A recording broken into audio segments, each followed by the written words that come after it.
누가복음 1장 38절 마리아가 이르되 주의 여종이오니 말씀대로 내게 이루어지이다 하며 천사가 떠나가니라. 누가복음 2장 10절 천사가 이르되 무서워하지 말라. 보라 내가 온 백성에게 미칠 큰 기쁨의 좋은 소식을 너희에게 전하노라. 사도행전 6장 15절 공회 중에 앉은 사람들이 다 스데반을 주목하여 보니 그 얼굴이 천사의 얼굴과 같더라. 창세기 13장 14절 여호와께서 아브라함에게 이르시되 너는 눈을 들어 너 있는 곳에서 북쪽과 남쪽 그리고 동쪽과 서쪽을 바라보라. 창세기 14장 19절 그가 아브라함에게 축복하여 이르되 천지의 주제이시여 지극히 높으신 하나님이여 아브라함에게 복을 주옵소서. 아멘. 새해가 되면 새해 인사를 가장 많이 하는 표현이 뭐지요? 새해 복 많이 받으세요. 그러지요. 말하기도 좋고 듣기도 좋은 인사입니다.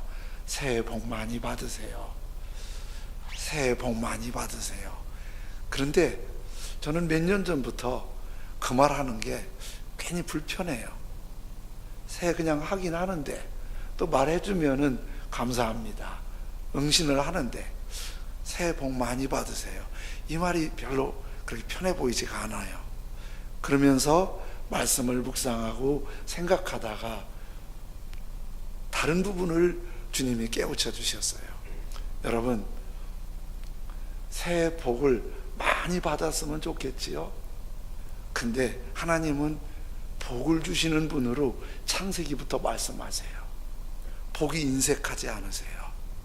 근데 복을 굉장히 넉넉하게 주시는 분인데 하나님이 보시는 관점은 복을 줄 게 없어서, 복을 줄 능력이 없어서 하나님이 걱정하시는 분이 아니고 우리가 복받을 그릇이 안 된 게 하나님의 마음이에요.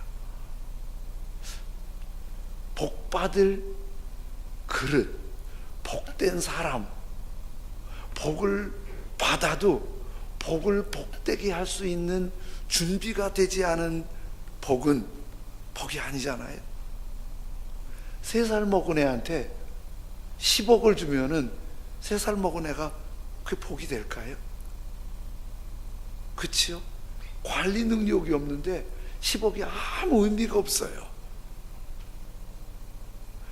우리 생각에는 하나님이 막 주시면 잘할 것 같은데 하나님이 우리를 보실 때는 어떠실까요? 내가 막 주고 싶은데 네가 받을 준비가 되질 않았어. 네가 받을 준비가 되질 않았어. 그래서 복 많이 받으세요. 이거보다 더 어떤 표현이 좋을까요? 복된 사람으로 세워지는 거예요. 보세요. 컵이 강대상에 올려져 있는데요. 이 컵이 여기까지 올려지려면 자격이 돼야 돼요. 컵이 구멍이 나서 물을 담아놔도 줄줄 새거나 금이 가서 줄줄 새면은 여기 놔야 쓰레기잖아요. 왜 갖다 놓겠어요? 컵이 너무 지저분해서 물 마시기에 불편한 컵이에요. 그러면 갖다 놔도 사용이 안 되잖아요. 흠이 없어야 되고 깨끗해서 물 담아서 사용할 만해야 여기다 넣는 거예요. 우리를 복 있는 자리에 놓기 전에 복 있는 사람으로 세워지는 거예요. 그래서 제가 혼자 기도하면서 이런 문장을 생각해 봤어요. 새해는 더 복된 사람으로 세워지세요. 더 복된 사람으로 세워지세요. 우리 같이 한번 해보실까요? 시작. 새해는 더 복된 사람으로 세워지세요. 한 번 더 하지요. 새해는 더 복된 사람으로 세워지세요. 인사해도 내가 마음으로 다짐해도 복을 많이 받는 것보다 하나님의 관심은 복을 받아서 유용하게 사용할 줄 아는 복된 사람으로 세워지는 게 아버지의 관심이에요. 여러분, 기복신앙이라는 얘기 많이 들어봤지요. 기복신앙이라는 말은 말 그대로 복을 구하는 신앙이에요. 복 주세요. 직장에서 승진해서 월급도 많이 받게, 복 받게 해주세요. 사업도 잘 돼서 돈도 많이 벌게 해주세요. 애들도 건강하게 해주시고 탁월해서 뛰어나게 해주세요. 길마다 열리게 해주세요. 이렇게 다 기도하는 게 기복신앙이에요. 근데 참 묘한 거 있지요. 전 세계 모든 사람들이 하나님을 믿든 안 믿든 우상을 믿든 이 기도 다 합니다. 특별히 새해가 되면 다 해요. 이번에 이거 좀 열어주세요. 건강하게 해주세요. 이거 해주세요. 애들 지켜주세요. 다 해요. 묘한 거 아세요? 우상을 섬기거나 보통 신을 섬기는 사람들이 이런 기도하면 공감이 된다, 긍정이 된다. 무속인한테 가서도, 절에 가서도, 또 각자 자기들의 신에게 그러면 그래, 그 다 인간의 본심이지, 그런 거예요. 근데 예수님 믿는 그리스도인들이 이렇게 기도하잖아요. 이 기도하는데 이 기도를 할 때 이 기도만 하면 뭐라고 비난을 하냐면 교회가 타락했어, 너무 기복신앙이야, 교회가 변질됐어, 너무 기복신앙이야, 이렇게 말하는 거예요. 교회가 복을 주세요, 잘 되게 하세요, 건강하게 해주세요, 이렇게 요거만 기도하면 교회가 변질돼서 너무 복만 받으려고 그래, 너무 이기적이야, 이런단 말이에요. 이게 왜 그러지요? 예수님 안 믿는 사람들이 그렇게 기도하면 동의가 되고 공감이 되고, 예수님 믿는 사람들이 그렇게 기도하면 기복신앙이라고 변질됐다고 그러는 거예요. 이게 아브라함에게서부터 뿌리가 내리는 거예요. 아브라함이 하나님 앞에 믿음의 조상이라고 불려지는데 두 가지 의미를 담고 있어요. 한 가지는 아브라함이 믿음이 시작될 때가 굉장히 신앙이 무속적이고 우상숭배 신앙이었어요. 바벨탑을 쌓고 영적으로 아주 혼탁할 때 아브라함이 하나님께 부름받아서 믿음의 길을 간 거예요. 우리도 믿음 없던 사람이 믿음의 길에 온 거잖아요. 그래서 믿음의 조상인 거예요, 그 길을 가서. 또 한 가지는 아브라함이 믿음의 조상인 게 우리에게 믿음의 샘플이 되는 거예요. 모범이 되는 거예요. 그런데 하나님께서 아브라함을 부르실 때 이런 약속을 하세요. 창세기 12장 2절에 보면은 내가 너로 큰 민족을 이루고 네게 복을 주어 내 이름을 창대하게 하리니 너는 복이 될지라. 이 약속을 받고 아브라함이 하나님을 따라가는 거예요. 이 약속에 큰 민족을 이룬다, 자손이 잘 된다, 번성한다, 자손이 큰 복 받는다, 이거예요. 두 번째 약속이 네게 복을 주어 네 이름이 창대하게 하리라. 너 일터가 커지고 번성해서 네 집안이 굉장히 부잣집이 될 거다, 그거예요. 다 아브라함에게 그 복을 준 거예요. 그런데 요거까지만 하면, 자손이 잘 되고 일이 잘 돼서 창대하게, 요거만 구하면 기복신앙이에요. 이걸 구하는 다른 이방신을 섬기는 사람들은 그럴 수 있다고 긍정하고 공감해요. 그런데 살아계신 하나님, 천지를 창조하신 하나님, 그 아들 예수 그리스도를 믿는 그리스도인들은 여기서 멈추면 요게 변질이고 타락이라고 그래요. 그럼 어디가 돼야 하냐? 너는 복이 될지라. 복이 돼야 되는 거예요. 송구영신 예배 때 요 얘기가 우리에게 주신 말씀이었어요. 복이 된다는 게 뭐예요? 개역 성경에는 복의 근원이라고 그래요. 현대인의 성경에는 복을 끼치는 자가 되는 거예요. 하나님의 사람들은 복을 받는 것에서 멈추지 않고 여기서 멈춰버리면 변질이고 타락인데 어디로 가야 아주 건강하고 성숙한 믿음이냐면 복을 끼치는 사람이에요. 복을 끼치는 사람. 이렇게 얘기하면 이제 이런 생각은, 복을 받아야 복을 끼치지요. 내가 뭐가 복이 있어야 복을 끼치지요. 내가 복 받은 게 없는데, 나도 지금 살기에 헛걱거리는데 어떻게 복을 끼치라는 거 그러냐고요. 근데 여러분 아세요? 복을 끼친다는 거는 대단히 돈을 많이 주고 대단히 큰 일을 해야 복을 끼치는 것만 아니에요. 누굴 만났을 때 얼굴을 활짝 웃어주는 거 복을 끼치는 거예요.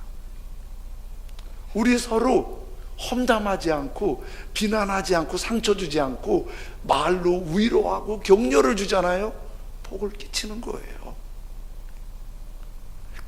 식당에 음식 먹으러 가서 음식을 먹고 계산할 때 조용히, 내가 돈이 많아서가 아니라 조용히 나가서 내가 먼저 계산을 딱 해주는 거예요. 복을 끼치는 거예요. 누가 너무 힘겨운 일로 헉헉거리고 애경사가 나서 힘들어할 때 가서 손 한번 잡아주고 같이 격려와 축하의 말을 해주면 복을 끼치는 거예요. 참 묘한 게 사람의 삶입니다. 복을 받으려고 복을 막 따라가고, 나는 아직 복을 끼칠 게 없어서, 나눠줄 게 없어서 못 나눌 게 없다고 내가 조금만 더 하다가 복만 추구하고 가잖아요. 마지막에는 남는 것도 그리 많은 것도 아니고 후회하게 돼요. 근데 이상하지요? 내가 넉넉하지 않은데도 복을 끼치고 베풀고 사랑하고 섬기고 살잖아요. 그럼 이상하게 다 바닥날 것 같은데 오히려 사람들한테 존경을 받고 또 베풀고 섬기고 그럴 수 있는 은혜가 더해지는 거예요. 그래서 이 너는 복이 될지라 이 말씀을 예수님은 이렇게 정리해 주세요. 마태복음 7장 12절에 그러므로 무엇이든지 남에게 대접을 받고자 하는 대로, 남에게 대접을 받고자 하는 대로 너희도 남을 대접하라. 이것이 뭐라고요? 율법이요 선지자니라. 율법과 선지자가 뭐예요? 구약 창세기부터 말라기까지 39권의 굉장히 중요한 메시지가 섬겨라, 대접하라, 베풀어라. 저도 친구들이 있잖아요. 제 친구들이 주로 목사님들이잖아요. 그 목사님들 만나면 그런 분들이 있어요. 어떤 분은 참 여유가 있다 생각되는데 베푸고 섬기는 데는 생각처럼 넉넉하지가 않아요.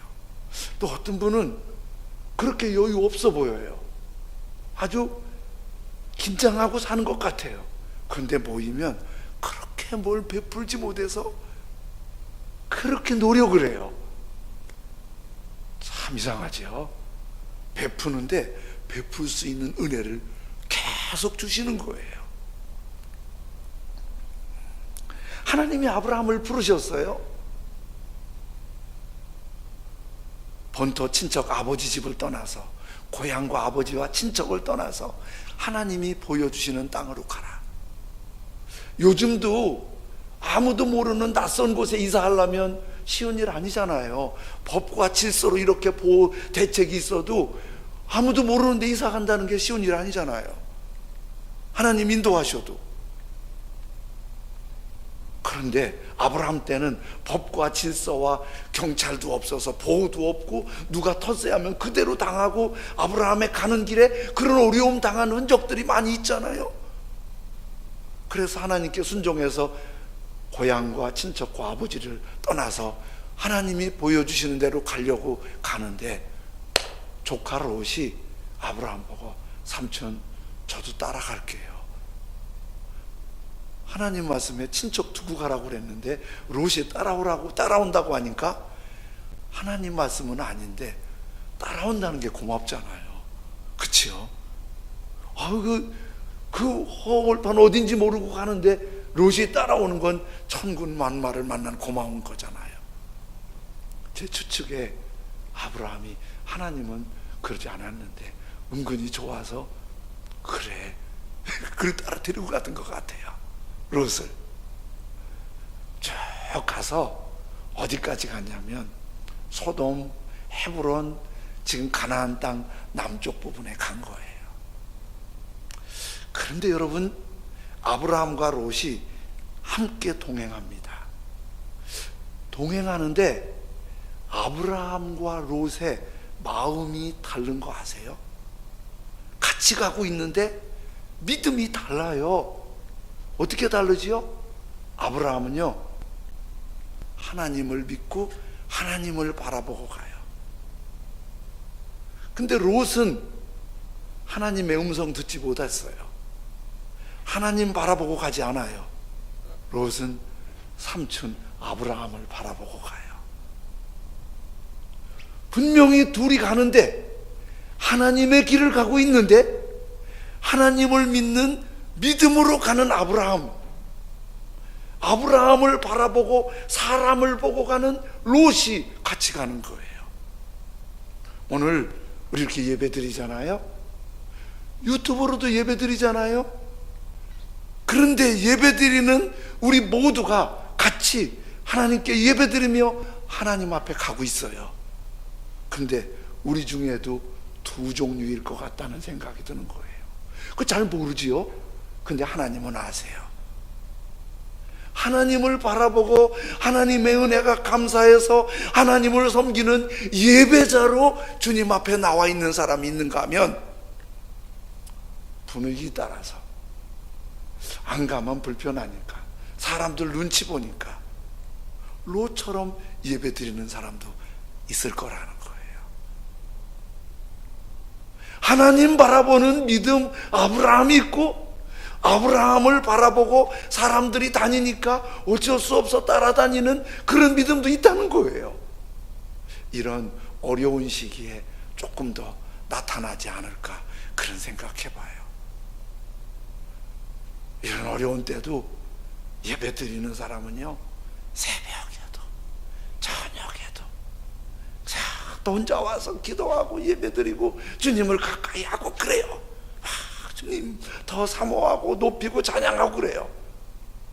어떤 분은 아이고 이런 때 잘 됐다, 안 와요. 이유가 되니까, 이유 될 만하니까 안 와요. 아브라함과 롯도 같이 가는 길인데 복이 될지라 하나님의 말씀을 받은 아브라함과 곧까지 듣지 못한 롯과는 비슷하게 가는 것 같은데 어느 시점에서 나오는 거예요. 가나안 땅 남쪽인 헤브론과 소돔 땅 사이에 아브라함과 롯이 같이 천막을 치고 생활을 시작했는데 거기까지 오면서 부자가 됐어요. 하나님 따라오니까 복을 주었어요. 따라오는 롯도 복을 받았어요. 양이 너무 많아진 거예요. 재산이 많아진 거예요. 양은 풀을 먹잖아요. 그러니까 양이 많으니까 풀밭 쟁탈전을 벌이는 거예요. 롯이 먼저 롯의 사람들이 차지하고 아브라함의 사람들이 내 땅이라고 그리고 막 부딪히고 하니까 그게 아브라함과 롯에게 보고가 되니까 아브라함이 하나님 바라보면서 기도하다가 마음에 결단을 내려요. 롯 보고 소돔 땅하고 헤브론 땅이 있는데 아브라함이 조카한테 그래요. 야, 우리가 이렇게 불편하게 살면 안 되지. 그러니 우리 서로 갈라서서 서로 열심히 살자. 네가 먼저 선택해라. 네가 소돔 땅을 선택하면 내가 헤브론에 살겠고, 네가 헤브론을 선택하면 내가 소돔 땅에 살게. 아브라함이 그렇게 선택하게 한 거예요. 그러면 지금 롯이 누구 따라왔어요? 아브라함 따라왔잖아요. 그리고 아브라함이 삼촌이잖아요. 어른이잖아요. 아브라함이 그렇게 말하지 않고 조카 보고 야, 내가 여기 살 테니까 너 저쪽 살아. 그럴 수도 있어요. 그런데 아브라함이 롯 보고 선택하라고 그랬더니 롯이 아이 삼촌 먼저 하세요. 한 번쯤 할 만하잖아요. 아브라함이 그 말 하자마자 롯이 뒤도 안 돌아보고 소돔 땅을 딱 간 거예요. 아브라함은 거기에 전혀 이의 달지 않고 헤브론으로 간 거예요. 소돔은 지금 같으면 강남처럼 굉장히 아주 좋은 지역이에요. 그리고 헤브론은 그 당시에 척박하고 험하고 살기 힘든 시골 땅이에요. 아브라함이 그거 몰랐을까요? 아브라함이 다 알았어요. 그런데 아브라함에게 하나님이 일깨워 주신 게 한 가지 있어요. 너는 복이 돼야 돼. 너는 복이 될 사람이야. 너는 복이 될 사람이야. 복이 되는 건 어떻게 해요? 좋은 걸 양보하는 거예요. 근데 롯은 그 하나님의 말씀을 몰라요. 혹시 들었어도 하나님께 깨닫지 못했어요. 그러니까 좋은 곳을 택하는 거예요. 복을 끼칠 생각을 하지 않아요. 내가 먼저 챙겨야 돼요. 아브라함은 그러는 거예요. 한번 상상해 보세요. 롯이 소돔 땅에 딱 자리를 펴고 있을 때 어떤 느낌이었을까요?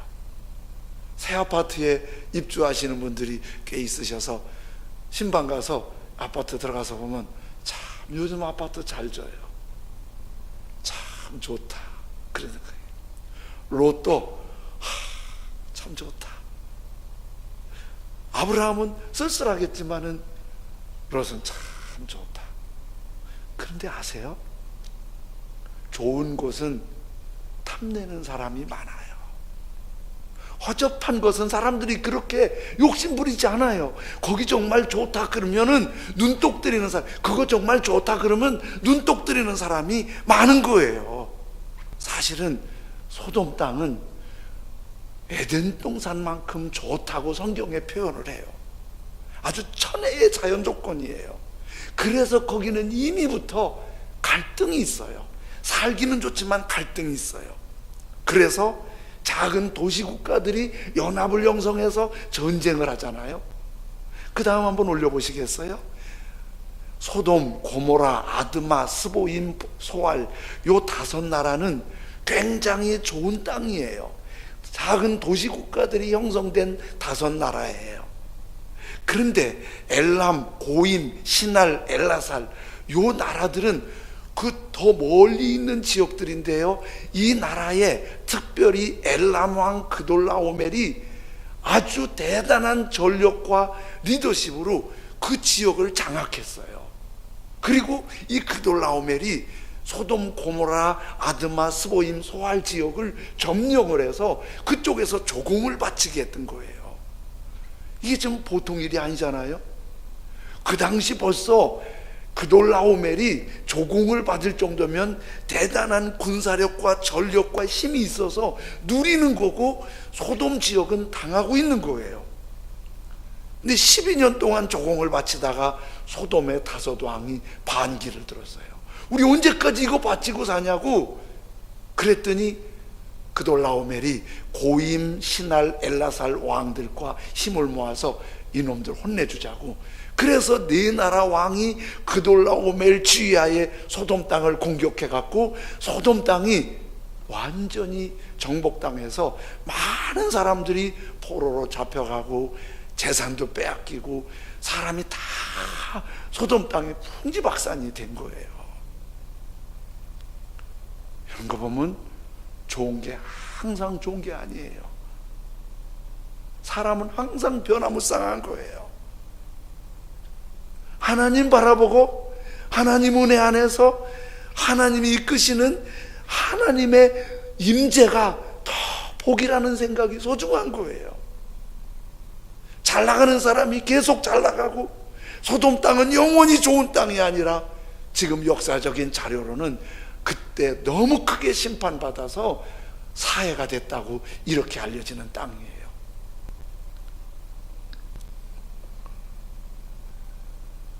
그런데 그돌라오멜에 의해서 처참하게 무너진 소돔 땅에 롯이 포로로 잡혀가고, 아마도 여러 자료를 보면 롯이 소돔 땅에 살기도 하지만 아브라함의 덕을 봐서 굉장히 유지처럼 부자였던 것 같아요. 그돌라오멜이 특별히 롯의 집안을 집중 공격하고 그 사람 다 잡아가고 사람 다 잡아가고 모든 물건 다 뺏어간 것 같아요. 그 중에 한 사람이 아주 기가 막히게 빠져나와서 도망을 갔는데 헤브론의 아브라함한테 가갖고 아브라함한테 롯이 잡혀갔어요. 그돌라오멜한테 재산도 다 뺏겨가서 그 집안 식구들 다 뺏겨갔어요. 어떻게 하면 좋아요?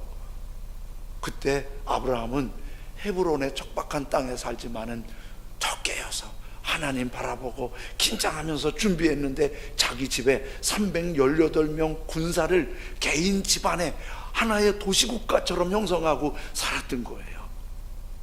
그때 그 소식을 듣고 318명 군사를 이끌고 뒤쫓아갔어요. 그래서 크게 승리했는데요, 얼만큼 크게 승리했냐면 그 성경을 보면 다메섹까지 쫓아갔다고 했어요. 다메섹, 그렇게 하면 이게 느낌이 여러분 잘 안 오실 수 있어요. 소돔 땅이 있는 곳은 지금 가나안 저 남부 사해 지역입니다. 그리고 단은 가나안의 가장 북쪽입니다. 갈릴리가 있는 북쪽이에요. 다메섹은 그 단을 올라가서 지금 현재 시리아의 수도가 다메섹이에요. 거리상으로 하면 사해에서 단지파까지 가는 거리가 한 600km 정도 되니까 이렇게 이해하면 좋아요. 아브라함이 이들을 공격한 게 사해 지역에서, 부산에서 공격이 시작돼 갖고 서울까지 밀고 올라온 거예요. 근데 이게 얼마나 대단한 거냐면 병거가 있어요. 그 당시에 자동차가 있어요. 자전거가 있어요. 걷고 또 싸우고 걷고 또 싸우고, 그 316명이 600km 이상을 그 험난한 길도 없는 데를 전쟁하면서 올라와서 이겼다는 거예요. 그때 아브라함이 어떤 믿음이었을까요? 이거 우리의 힘으로는 안 돼. 하나님이 하신 거야. 하나님이 하신 거야. 하나님 신앙이 그 전쟁에서 굉장히 견고해졌어요. 믿음은요 자꾸 변하거든요. 제 믿음도 변하고 여러분의 믿음도 변해요. 어떤 사람의 믿음은 자꾸 변질되고 세속화되는 사람이 있는가 하면 어떤 사람의 믿음은 더 순수하고 진실하고 성숙하고 하나님께 영광이 되는 믿음이 있어요. 그런데 그 믿음이 아주 성장할 때 이렇게 놀라운 일을 경험하면 믿음이 커져요. 말씀과 성경의 임재는 우리의 믿음을 굉장히 능력 있게 하는 거예요. 아브라함이 전쟁에 크게 이기고, 그리고 사람들 데리고 뺏고 물자 다 찾아가지고 다시 돌아오는 거예요. 돌아올 때 소돔이 망했는데 롯이 잡혀갈 때 소돔 왕은 안 잡혀갔나 봐요. 기다리고 있다가 넋놓고 있었는데 아브라함이 이기고 온다니까, 다 뺏어온다니까 얼마나 고마워요. 소돔 왕이 나와갖고 아브라함을 맞이하면서 인사하는 거예요. 고맙습니다. 그러면서 뭐라고 말하냐면, 아브라함이요, 내가 너무 고마워서 부탁이 있는데, 사람은 다 어른이고 애들이고 자기 땅에 살 수 있도록 돌려보내주시오. 뺏어온 전리품은 당신이 가지시오. 수고했으니까 당신이 가지시오. 이거는 그렇게 말하지 않아도 아브라함이 그걸 받을 자격이 있어요. 가질 자격이 있잖아요. 아브라함이 이렇게 말할 수도 있어요. 내가 다 받으면 자네들은 뭐 먹고 살겠어? 전리품의 반을 줄 테니까 반은 내가 갖겠어. 이래도 누가 그거 안 된다고 그럴 사람 없잖아요. 근데 아브라함이 소돔 왕한테 한 말이 14장 22절 23절입니다. 아브라함이 소돔 왕에게 이르되 천지의 주제이시오 지극히 높으신 하나님 여호와께 내가 손을 들어 맹세하노니 네 말이 내가 아브라함으로 치부하게 부자하게 하였다 할까요? 네게 속한 것은 실 한 오락이나 들매끈 한 가닥도 내가 가지지 아니하리라. 조그만 끈아풀 하나도 안 갖는다. 그런데 여기에 굉장히 중요한 고백 아세요? 나의 하나님이 천지의 주인이십니다.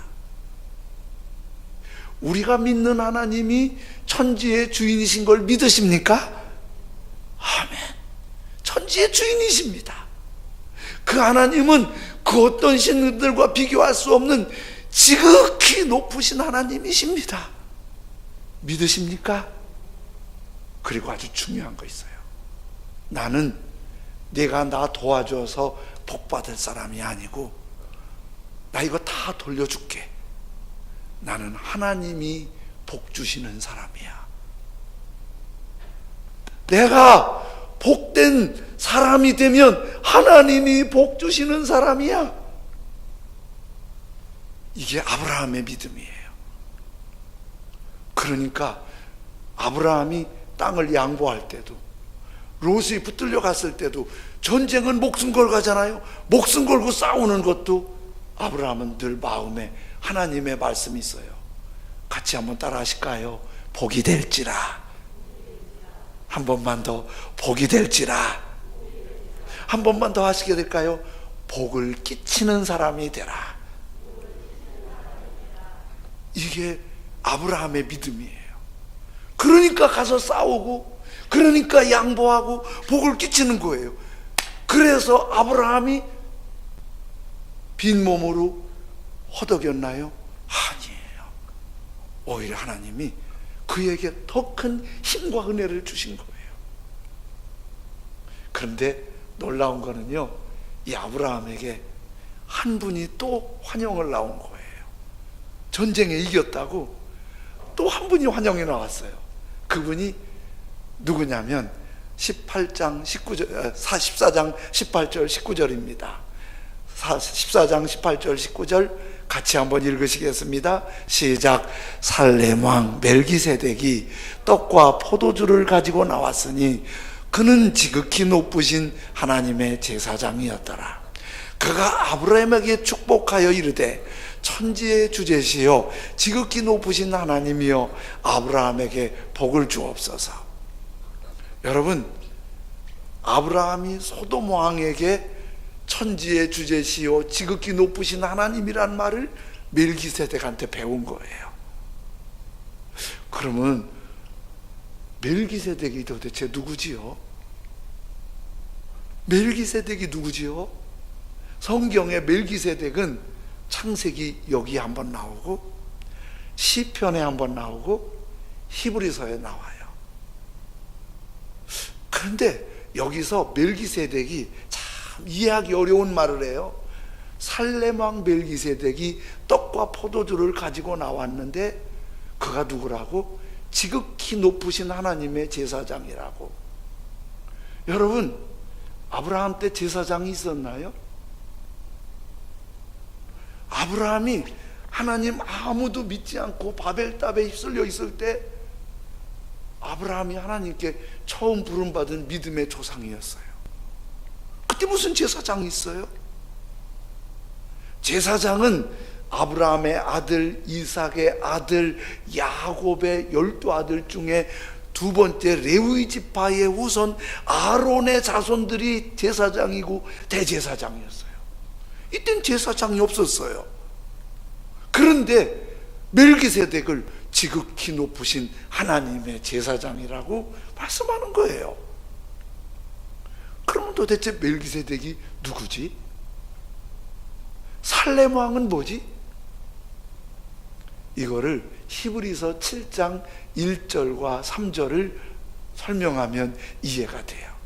히브리서 7장 1절을 먼저 보면 이 멜기세덱은 살렘 왕이요 평강의 왕이요 지극히 높으신 하나님의 제사장이라 창세기 표현 그대로 했죠. 여러 왕을 쳐서 죽이고 돌아오는 아브라함을 만나 복을 빈 자라 창세기 표현 그대로 했죠. 이해가 되지요? 근데 중요한 건 3절을 보세요. 멜기세덱이 누구냐? 아버지도 없고 어머니도 없고 족보도 없고 시작한 날도 없고 생명의 끝도 없어. 하나님의 아들과 닮아서 항상 모든 제사장은 낳았다 죽고 낳았다 죽었는데 이 제사장은 항상 제사장으로 있는 분이라는 거예요. 도대체 아버지 없는 사람이 누구예요? 어머니 없는 사람이 누구예요? 족보를 만들지 못했지만은 집안이 없는 사람이 누구예요? 시작하고 끝한 날도 없는 사람이 누구예요? 요거를 마지막에서 답을 주세요. 하나님의 아들과 닮아서.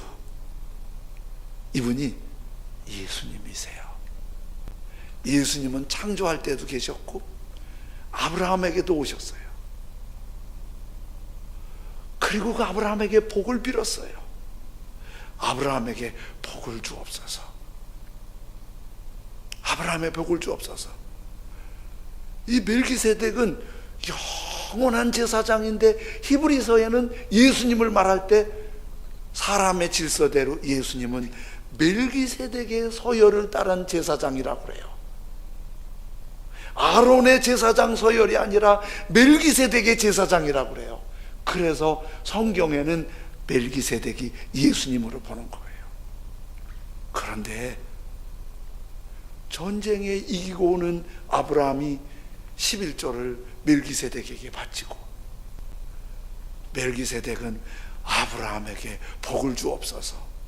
천지의 주인이시여 지극히 높으신 하나님, 아브라함에게 복을 주옵소서. 사실은 멜기세덱이 사람의 모습으로 왔지만은, 사람의 모습으로 축복하지만은 아브라함의 그걸 아는 거예요. 뭐를 알지요? 롯에게 양보하는 거.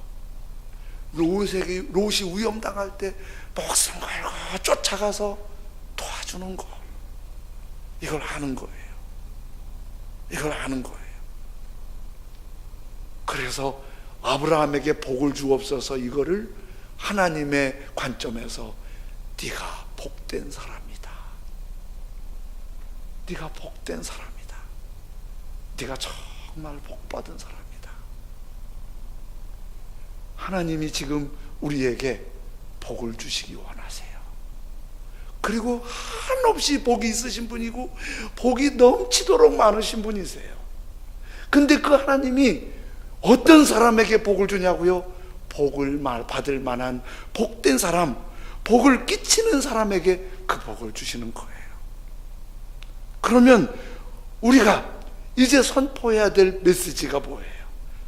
비전이 뭐예요? 주여, 나로 복된 사람으로 세우소서.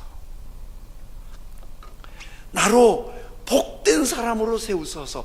내가 아브라함처럼 복을 끼치는 복된 사람으로 세워지면은 그 세울 때 하나님이 우리 가운데 복을 주시는, 그것은 하나님이 계획하시고 약속하시고 부어주시는 은혜인 거예요.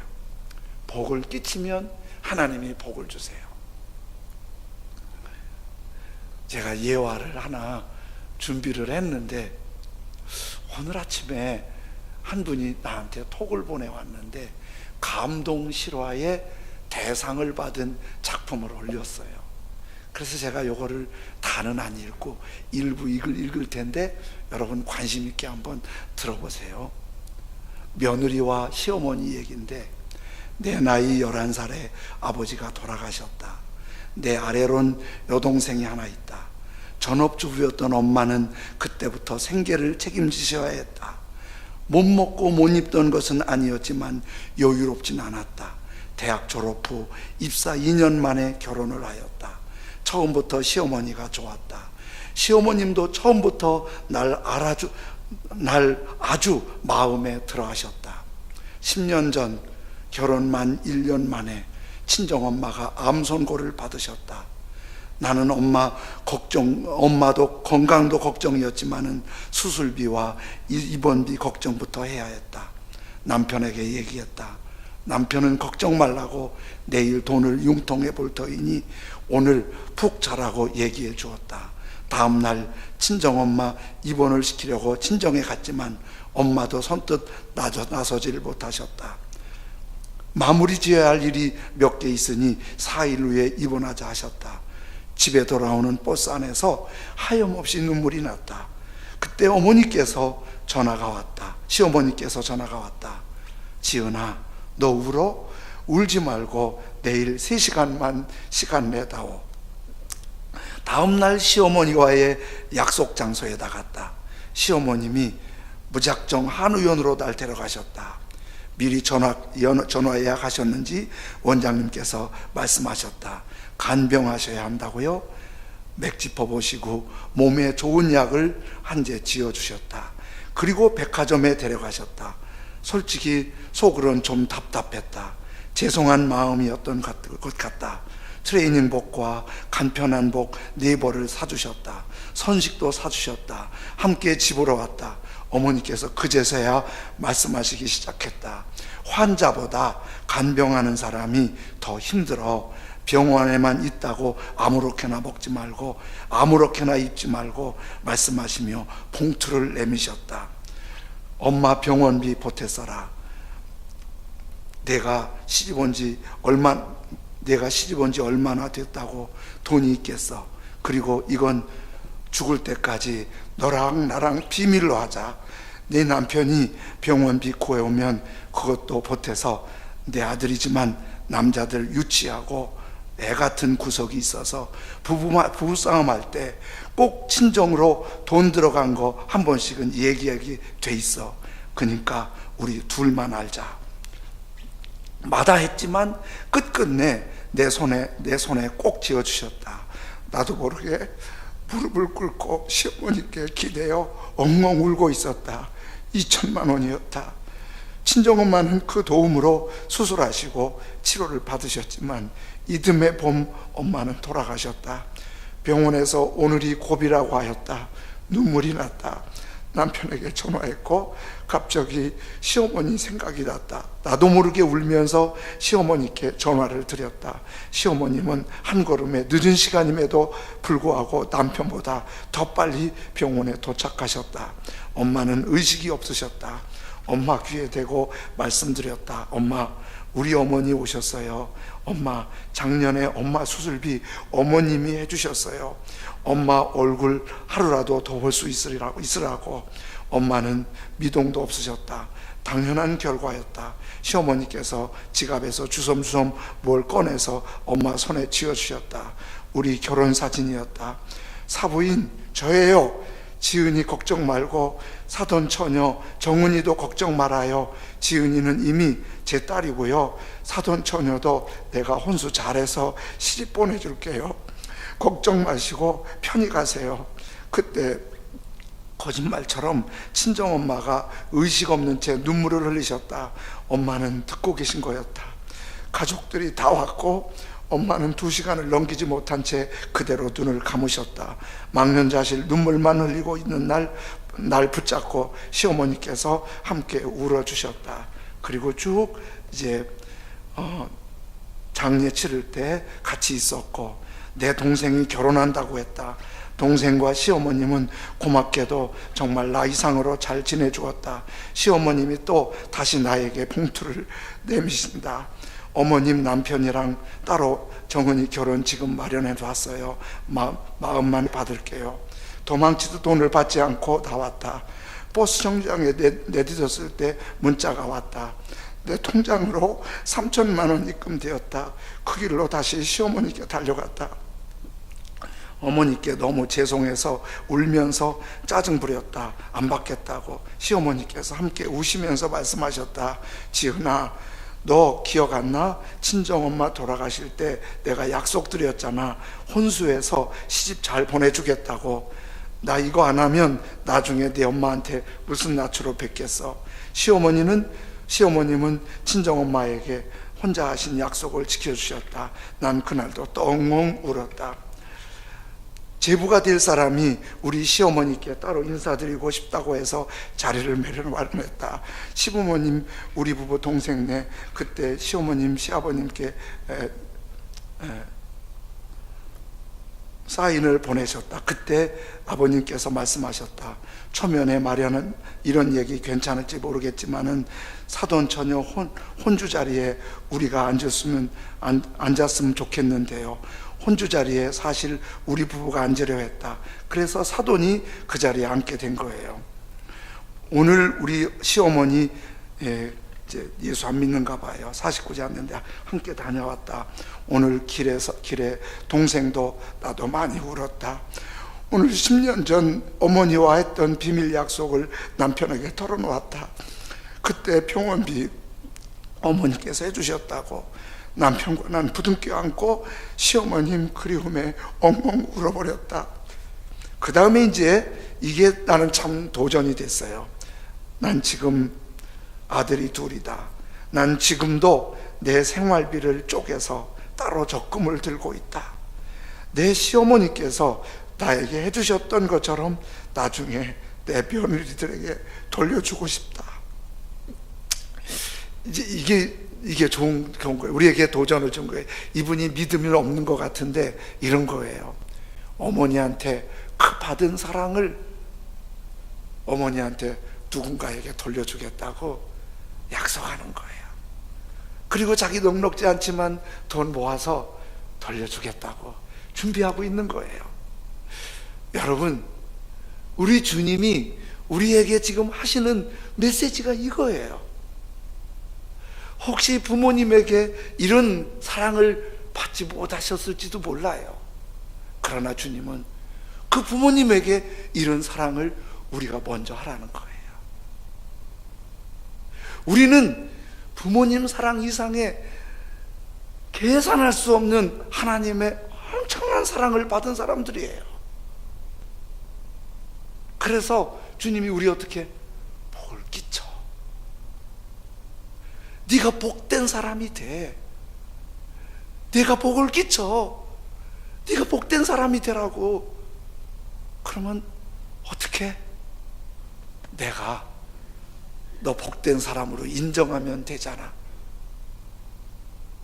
천지의 주인이신 하나님, 지극히 높으신 하나님, 복의 근원이신 하나님, 우리가 복을 끼치는 복된 사람으로 인정받으면 아브라함